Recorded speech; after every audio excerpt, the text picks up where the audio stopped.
What would your postpartum look like if you knew for sure that this was your last baby? That's today's guest host story.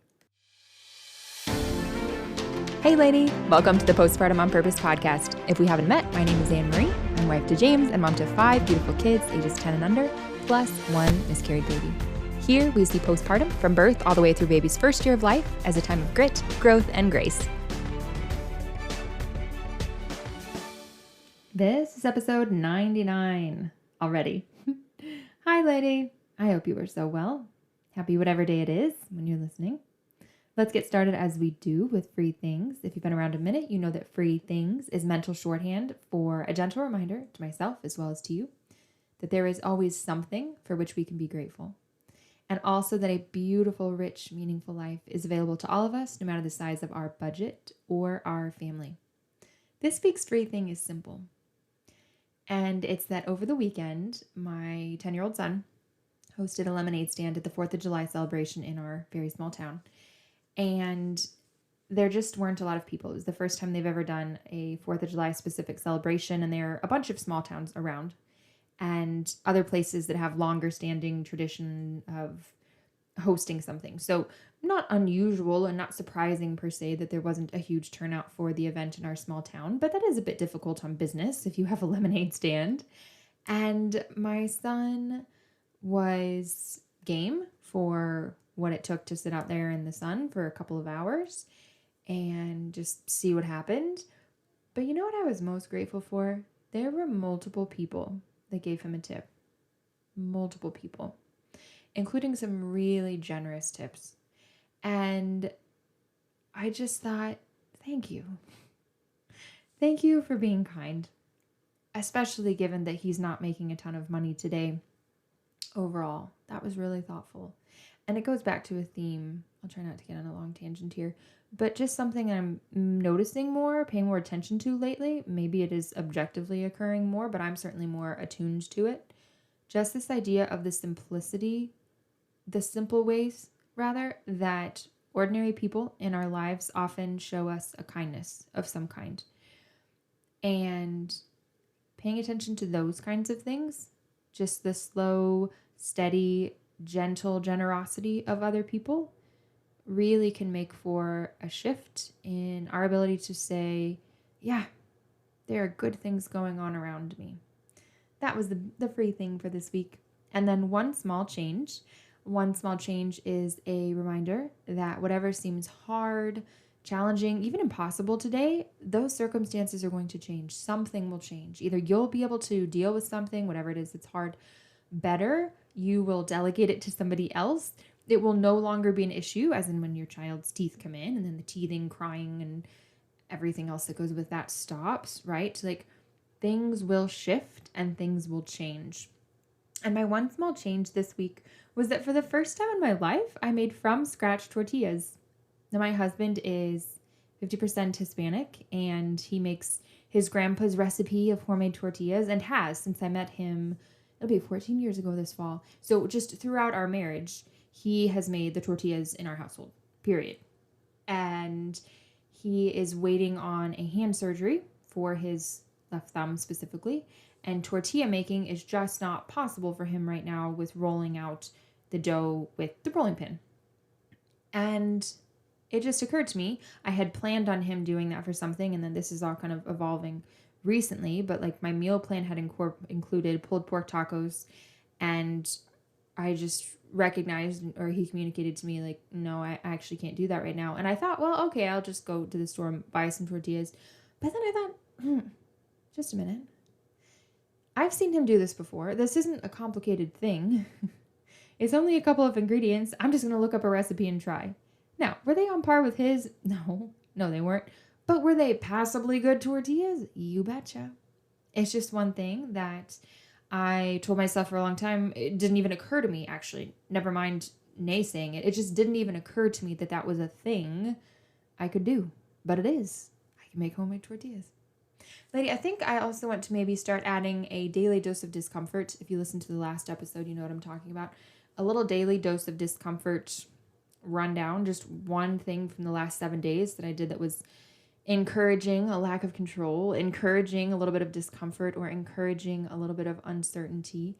And I had a conversation this morning in a park with a couple of other ladies. I'm potentially going to be a volunteer for the local pregnancy center, and I went to go meet with the director as part of this play date that they host on Wednesday mornings. And there was a lady there from a sexual assault prevention organization local to us. And I just brought up with her, based on, because I'm a medical writer also, based on the research that I'm seeing, the concept of consent as the lowest common denominator for sexual activity. Like, it's just not enough, because in a social media world with social pressures and peer pressure and just expectations culturally, girls still can't say no even when they want to often, right? Unless they want to be labeled something, unless they want to be on the outside, unless fill in the blank. And so just saying yes, or just ensuring that the girl said yes, like yes doesn't always mean yes. And what's behind that, I think, is that when we threw out a sense of sexual morality, when we threw out the understanding of what sex was for, specifically within marriage with the purpose of both bonding and babies, right? Being open to life, and then the bonding that it brings to the married couple. Like, when we threw all of that out and said we can't judge people, and we certainly can't judge the morality of sex outside of marriage, we robbed girls of an out when they were in a relationship or an acquaintanceship or a situationship or whatever with a guy who was pressuring them. And now what options do they even have if they don't want to be called a prude or labeled something, right? So the fact that we took away the morality from that equation, so to speak, we didn't really within the human heart, but on a cultural, societal level, we did. That had actual consequences. And bringing all of this up in a park with a lady I'd never met before was a little bit uncomfortable and also a little bit risky, because, like I said, this lady I definitely didn't know, but I also didn't really know the pregnancy center lady. I had some sense of where she stood, but not completely. I don't know her well. And yet the conversation, while not particularly profound, by which I mean it didn't last 25 minutes and we didn't solve all the world's problems, just bringing up this thought of consent is not enough, when consent has been the only agreed upon standard in the last probably decade, maybe more, for sexual activity. And this is this lady's bread and butter, is her organization. I just felt a little bit brave and bold today, lady. And that was that was my daily dose of discomfort. It was uncomfortable, and yet the discomfort passed eventually, right? Like, that's just life. All right, without further ado, let's get into today's guest host. I asked Kaitlin to share her postpartum testimony because I knew that it included a situation that is unusual in the specifics of it, having a planned C-section and a planned hysterectomy after, and she'll get into why that was with us here in just a minute. But while those are the specifics and they don't necessarily apply to everybody, I'm hoping for two things. One, I'm hoping that as the listener, you recognize that whatever is difficult about your postpartum, somebody else has had a difficult postpartum as well. And kind of we all know that, right? And I'm not here to say, oh, well, compare yourself to her and like get over yourself if it's not as significant or serious as what she was going through. That's not what I mean. But the solidarity, their encouragement to know, like, hey, other women are challenged, stretched, strained, in some ways broken, and then by God's grace rebuilt, right? Through the experience of pregnancy and postpartum. Yes. Yes, that comes for all of us in some way or another, for all of us moms. And then the other thing I'm hoping is that you can see that the passage of time allowed for a shift in thinking that was not possible. If she had recorded this episode at 2 months or 4 months or 6 months or 8 months or 10 months or even 12 months postpartum, there were still things that were happening and shifting and moving and shaking and settling that now she's able to share 2 years out, right? I just want to encourage you that whatever today may not feel settled at whatever point you are in postpartum, that does not mean, certainly it does not guarantee, that you will feel equally unsettled or frustrated or what have you as time goes by. Certainly time doesn't heal all wounds, as we know, But time can give us a perspective, an ability to look back, an ability even just to think a little bit more broadly or openly if we're less in tunnel vision because we're in the acute stress. Once we can kind of move away from a situation, oftentimes we can gain a perspective on it that helps us to see the bigger purpose. It helps us to see the ultimate value or the ultimate goal.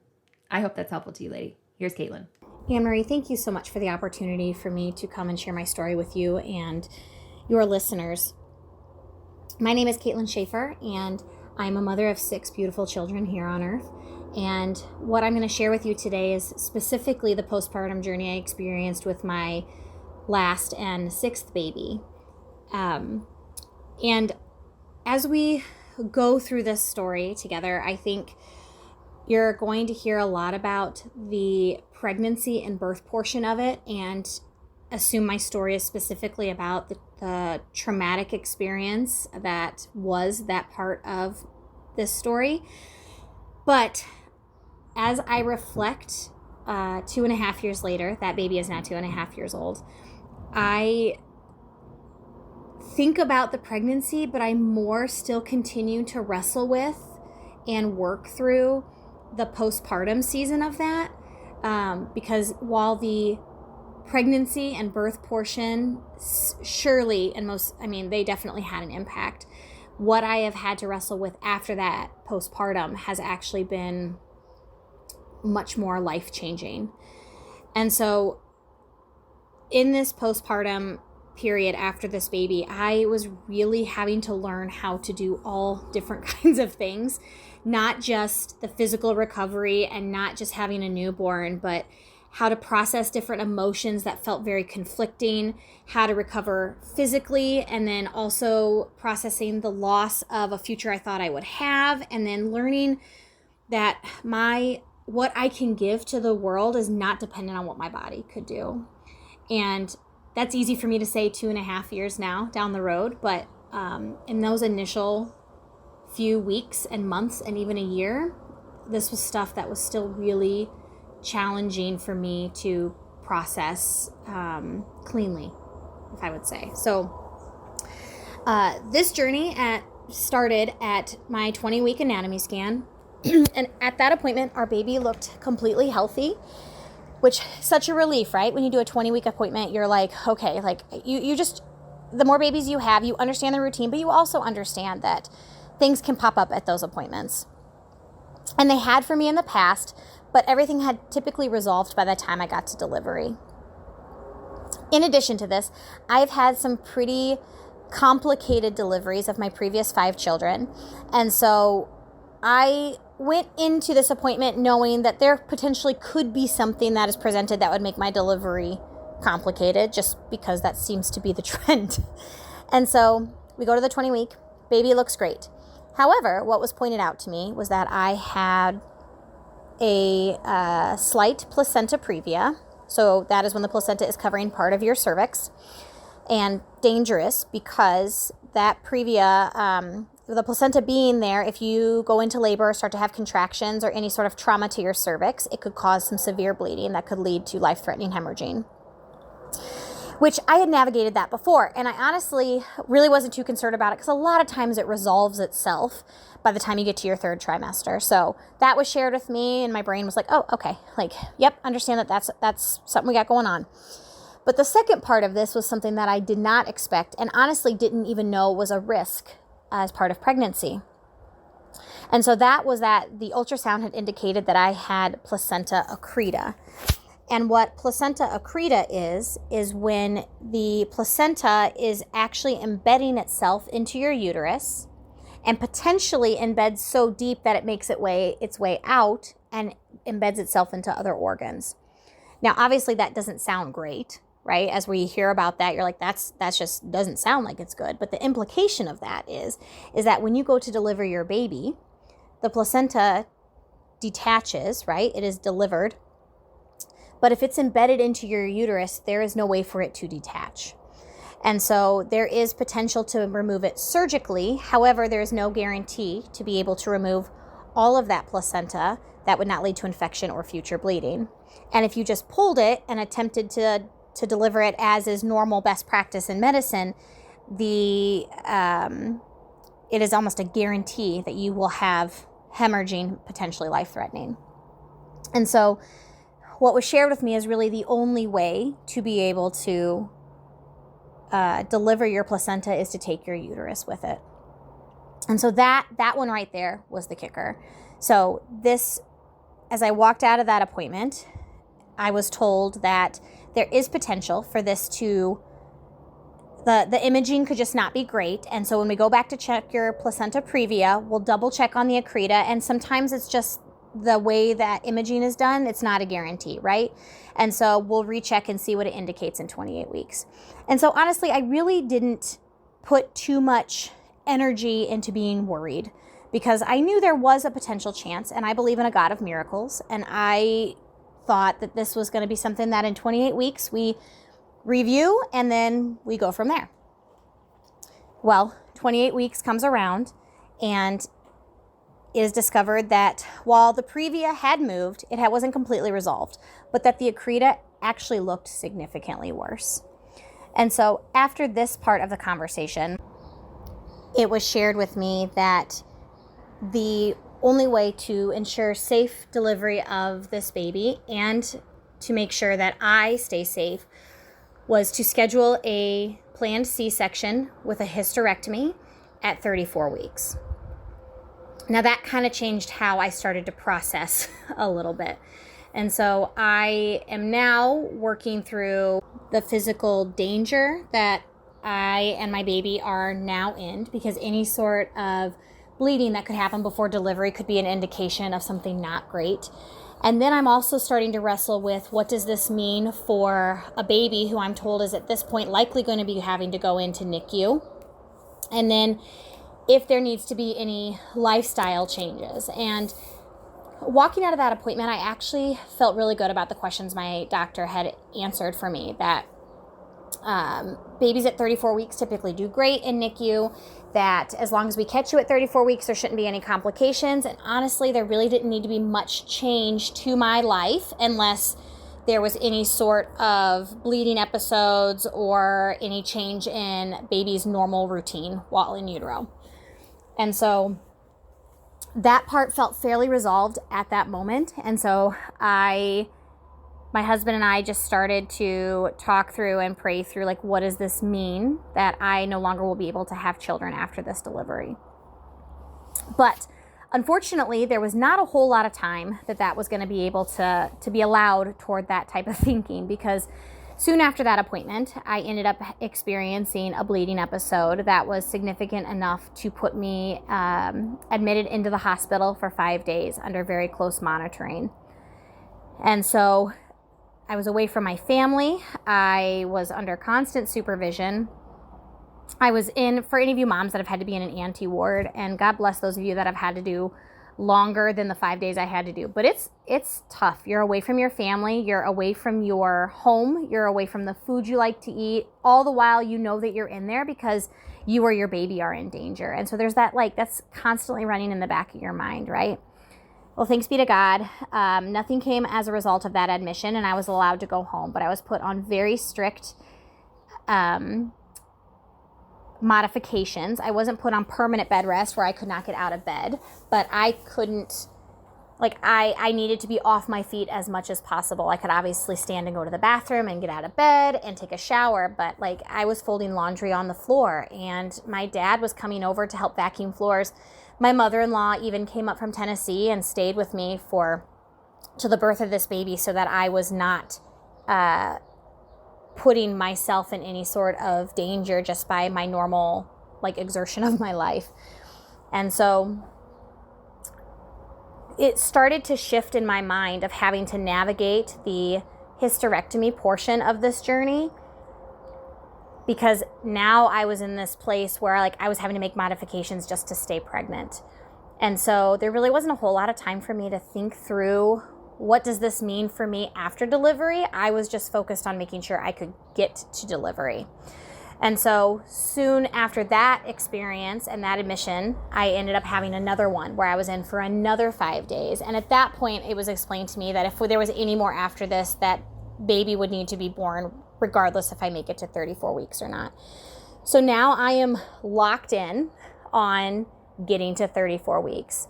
I am locked in on understanding what the NICU procedure and processes need to look like for me and my baby. And I am locked in on how to ensure that my delivery, like for me personally, is as safe as it could possibly be, which included ensuring I was getting iron infusions. I was having blood donors. It was a very logistically intense process that I had to focus on that didn't even allow for the part that was going to happen again after the baby was born. So we make it to 34 weeks, November 20th. And I just remember waking up that morning feeling so relieved that we made it there. And I do remember wrestling that morning a little bit with being like, this is it. Like, I don't feel like I should feel relieved that this is going to be over because I'll never get to do it again. But quite honestly, with all of the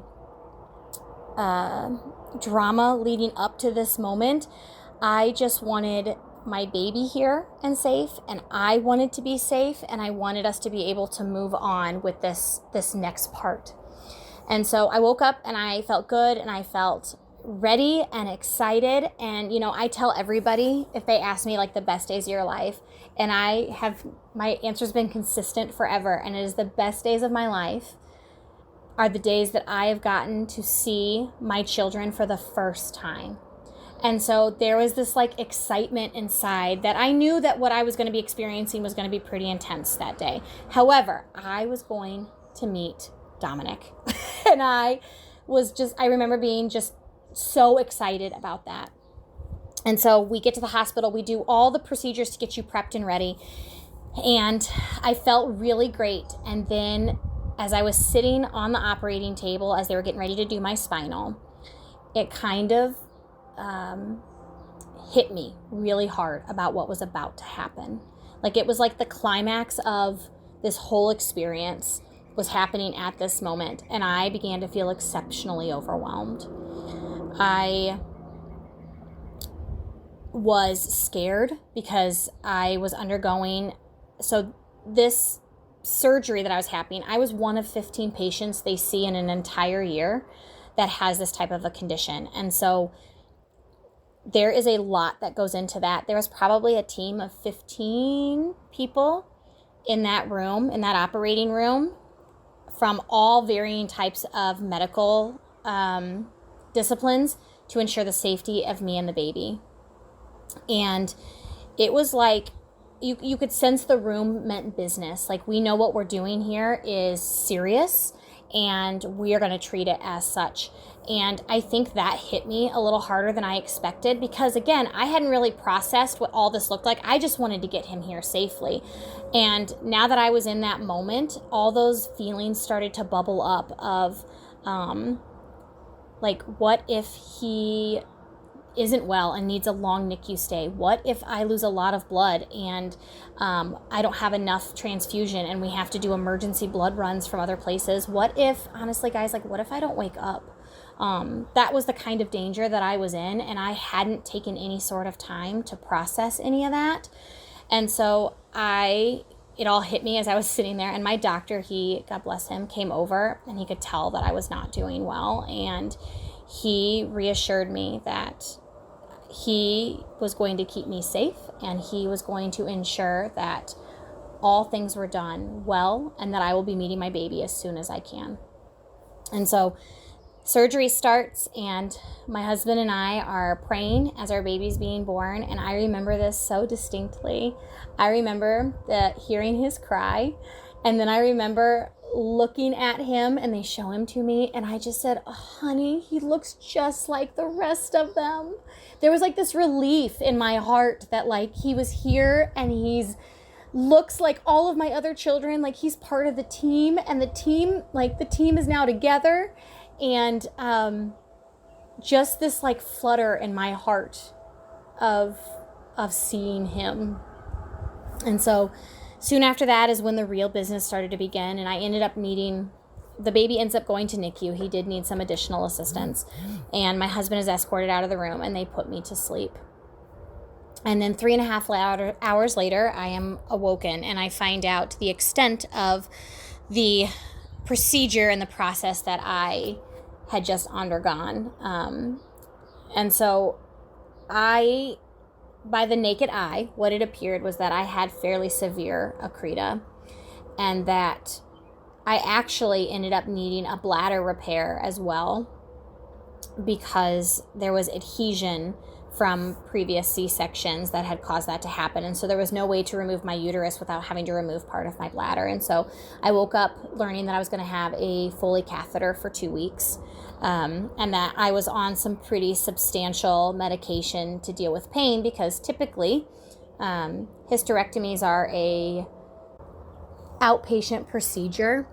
And so what I was experiencing was a lot more in-depth and with the bladder repair than what is initially felt for a hysterectomy, and then even what I was initially communicated with, because we didn't know about all the intricacies involved. And so I was very well taken care of from a pain perspective, and I had my Foley, and I found out that my baby, while doing well, had was what they call tachypnic, and so his respirations were really fast, which was causing his heart rate to be very fast, and so he wasn't necessarily considered stable in that regard, so he needed a lot of support with oxygen and some other things in order to get him stable. And so now here we are, right? Like now, even experiencing all of that before this baby was born, I had gotten through quite a bit to get there. And I didn't realize that at the time, guys. And I'm not trying to say this to feel like, look what I did. I was so focused on ensuring that the practicality of this was taken care of that I hadn't processed any of the emotional components of it. And I think as humans, we do that, right? It's like a survival mechanism where we assume that if we can just get to this point, then I will deal with it, right? Well, now I'm here and I'm at this point, and now I kind of have to deal with it. And this is when I really started to experience some really challenging moments mentally and emotionally, and not just physically. So about 48 hours after this baby was delivered, I was still in the hospital. And that night, I hadn't had a chance to get up and see the baby as early as I had wanted, or I hadn't gone back up yet. My husband needed to get home to my other children. By this point, all of the surgery medications have worn off. And I distinctly remember being in more physical pain than I've ever experienced in my life. Not even doing anything, just laying there. The amount of abdominal pain that I was experiencing was excruciating. I remember feeling guilty as a mother because I had this baby upstairs that I couldn't physically even get to myself. I couldn't get there. And so I'm trying to learn him and know him and love him and make sure he feels all of that. But I can't even be the one to get up there to do it. And I remember processing why. Like, why was I dealt this? Like, why, Lord? Like, I don't understand why this is so hard. Like, why? I think in my head I knew it was going to be challenging, but as I was living it, it was so much harder than I expected. And I remember feeling really lonely, not because people weren't around, but because I knew this was something that like nobody else could take care of this, right? Like nobody else could be a mom to my baby, and nobody else can heal my body. Like nobody else can get home and be the mother to my other children. I just remember feeling like this is all on me and I can't do it. And so who's going to do it if I can't? And those feelings felt really scary and unexpected, I think, because, you know, we all know as postpartum, as we experience postpartum, like our hormones start to really crash. And so like we already don't feel like ourselves. And then when we experience something that is so unexpected than what our experience we expected to go into, it feels even more jarring. And so I really started to, like, I remember starting to think, like, I'm not a good mom. Like, I can't even get up to my baby upstairs, and I can't even take care of my children at home. And I can't even have more children because, like, I just felt like everything was denied to me in this moment. And the confusing emotions and thoughts just continued throughout the rest of postpartum, but throughout my time in the hospital, throughout the time I was trying to get up and down to see my son at NICU. And it was then shared with me before I was discharged from my OB. He came in and sat down and he said, Kaitlin, I want to share the pathology report with you, because he knew that I was going to go and look at it anyway, and he wanted to talk to me about it first. But I actually had discovered it was discovered in pathology. So accreta can only be diagnosed under a microscope. If it's bad enough, it can be seen by the naked eye, but in order to completely diagnose it, it needs to be a microscope confirmation that tissue had been embedded. And so he shared with me that I actually didn't have placenta accreta, but that I had a uterine window that was so large and so thin that it appeared as if it was accreta. And I remember hearing that news, and I took it very matter of fact, because again, like, as I brace myself as an individual, I try to take things in head first and heart later. So I already was wrestling with a lot of other things, and so I really didn't put much into it. I trust my doctor, and I was like, okay, so the hysterectomy still had to happen. He's like, the hysterectomy still had to happen. And I didn't ask any more questions. So over the course of the next 2 weeks, I am now in the throes of that early postpartum, right? Like, my hormones are doing all of the things that we don't love for them to do, but are necessary to get our body back to its balance. I was taking multiple trips in and out of the NICU to spend time with this baby. I had experienced a lot of discomfort from my Foley catheter. And so honestly, those first 2 weeks, I really felt I was recovering physically. And again, that mental stuff existed, but because I was now quote unquote busy, leaving the house and back home with my children, and now distracted with the physical recovery and navigating the pain associated with all of this, the physical pain, I remember getting to about 2 to 3 weeks postpartum, and finally my body feeling a little back to normal. Like, I started to feel like myself physically. And so then I started to work through all the things emotionally. And I think what really caught me off guard, the biggest emotion I experienced, was relief. I felt relieved for good things. I felt relieved that I was alive. I felt relieved that my baby was healthy and really just needed support, not a lot of intervention. I felt relieved that my husband now felt relieved. But the one I wasn't expecting was that I felt relieved that I was never going to have to do this again. I felt relieved that I wasn't going to have to experience any more birth trauma. And I felt relieved that I wasn't going to be in any more danger during deliveries, and I wasn't going to be putting any more children into danger during deliveries. But then I was struck with guilt about feeling that way. I love being pregnant, and I love having a large family, and I couldn't understand why I was happy that that part of my life was over. And so I felt guilty for feeling that way. I felt like, as a woman of God who truly in my heart values the ability to bring forth life and what that means, I felt like I was betraying who I was before this moment, and who I was betraying God, to be honest, for feeling that way. And so then I started to get really angry. I was angry that at my body. I was angry at that, like, why didn't my body do better? Like, why was this so hard for me all 6 times, and so hard at this last time that I'm not allowed to do this anymore.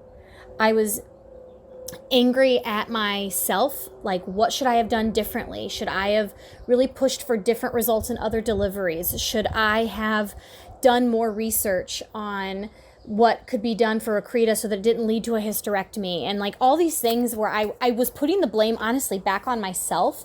I didn't blame my doctors or all these people who were supportive and helpful for me. I blamed me. I had to have done something wrong to be able to be experiencing this situation.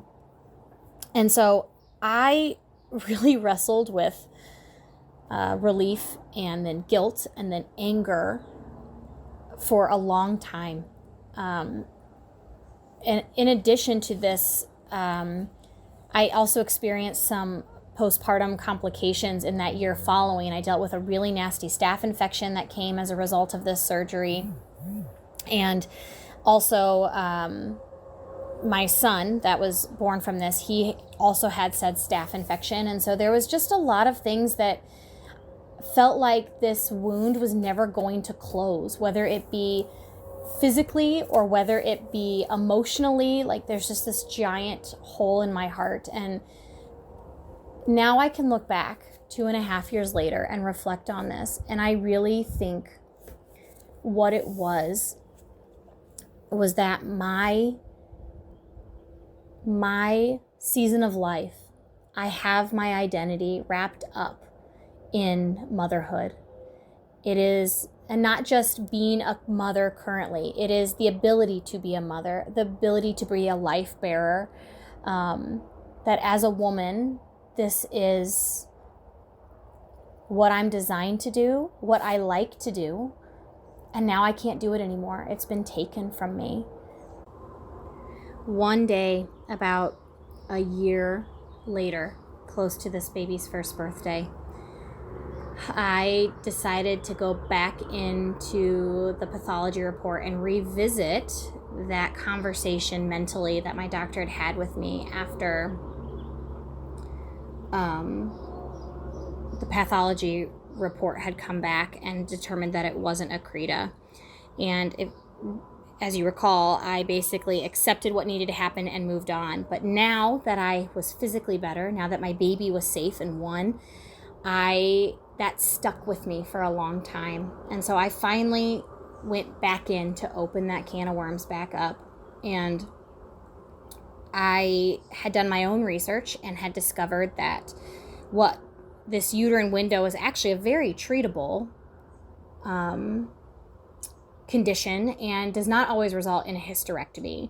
And as I'm reading this, I remember I started to have heart palpitations because I remember thinking, like, I consented to this being stolen from me. This wasn't supposed to happen. This was taken from me. And I said it was okay that this happened. And so now I am starting to have all these thoughts of what should have been done differently. What could I have done differently? And guys, this is a year later. This was like, so this is stuck for a long time.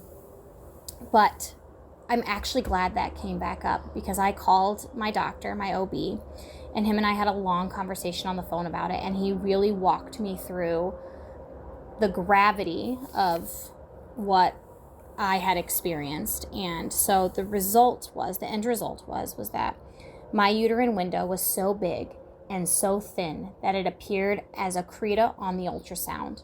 And the reason why that is a really big deal is because he has never seen, in his 20-some years of practice, that extent of a uterine window that did not result in a uterine rupture before delivery. And so he said, Kaitlin, it was a miracle. I can't believe your body kept it together to 34 weeks. And I said, okay, so then was it still considered, like, could I still have kept my uterus at that point and not had the hysterectomy? And he said, Kaitlin, honestly, no, because your uterus was beyond repair. It was diagnosably irreparable. There was no way for me to get it back to a way that could function for you safely, pregnancy or not. And after that conversation, I think that's when I really started to heal, where I wasn't continuing to go backwards with all the anger and the questions and the frustrations about it, and I started to look forward at what this means. And I see now like what an absolute gift it was for that to be perceived as accreta and to get how far I did. Because had we known that was a uterine window that was about to rupture, the whole story would be different. It could be so different. And so after that moment, this now year and a half has been a lot more to do with growth and understanding of who I am, understanding what my body is capable of doing.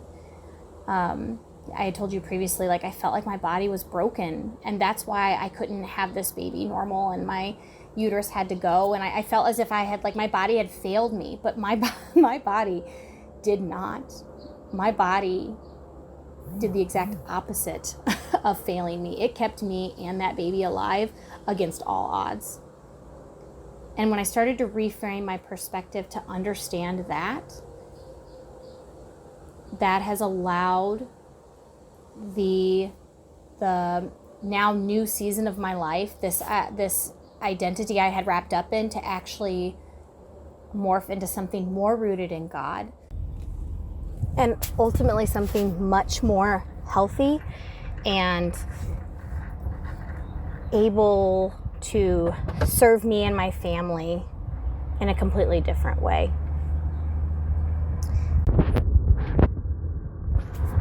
What I have noticed about this journey since the first day of postpartum until now is that it's actually still not over, and not in a bad way. It is still, this experience is still shaping me and teaching me, and different parts of who I am, the Lord is revealing that to me through this experience in His own time. Just recently, in the past few months, have been reflecting on my experience in light of the feminine genius. And for those of you that are unfamiliar with this, the feminine genius is described as the biological and spiritual capacities of women. And there's 4 different components to it. And just briefly, it's sensitivity. So how are we able to be aware of what is going on in others, and aware of what they need? There is receptivity, so how we are able to receive life. And by life, I don't mean children, I mean like other people in front of us, how we are able to receive them as they are. Generosity. Women are the cornerstones of generosity in communities, right? And then finally, maternity. And yes, that does mean ability to bear children, but not just that. It's not exclusive. It also means the ability to mother and to love and shepherd and exercise feminine virtues on others in the world. And what has been shown to me most recently is that my feminine genius, those 4 qualities that I have, those capacities that I have, are not diminished by the fact that I no longer can actually physically bear children. And originally, 2 years ago, I felt as if I could not do that, then those 4 no longer counted for me. And so that has been a very big wake-up call, that my ability to be a woman, what I would describe as a woman, and what I am capable of in body and in spirit, was never stolen from me or taken from me as a result of a hysterectomy. It was given to me by God and cannot be taken away in any, it just can't be. And so that's where I'm at now. And I would be remiss to tell you that I am fully healed, that I now walk through life confident that all of that needed to happen and should have happened, and I don't think twice about it anymore. That is not true. This will always be part of who I am. It will always be something to reflect on, that I now can put other future situations in my life up against, to see, to be encouraged, to also be humbled by the fact that things are going to be hard, that life can be really, really hard. But what happens to me doesn't detract from who I am or what I am capable of doing in this world. And honestly, not even just of this world, but of like what I am capable of doing and giving to just my small circle, to my family, to my community, to my husband. And so, listeners, if I need to leave you with something, what I would want to leave you with is that if you are grieving your birth experience or a loss, a diagnosis, infertility, or a season that didn't unfold the way you necessarily expected, I want you to take away the fact that like your worth has not changed, that your identity as a daughter of a miraculous God is not something that you can lose. And even though that the loss obviously are real, right? And the grief is real, and the anger and all those emotions you feel are real and valid, but even taking away all that, like your value is exactly the same. And it's important that we remember that. And it's important we teach our children that. And so thank you guys all for listening. And God bless you guys.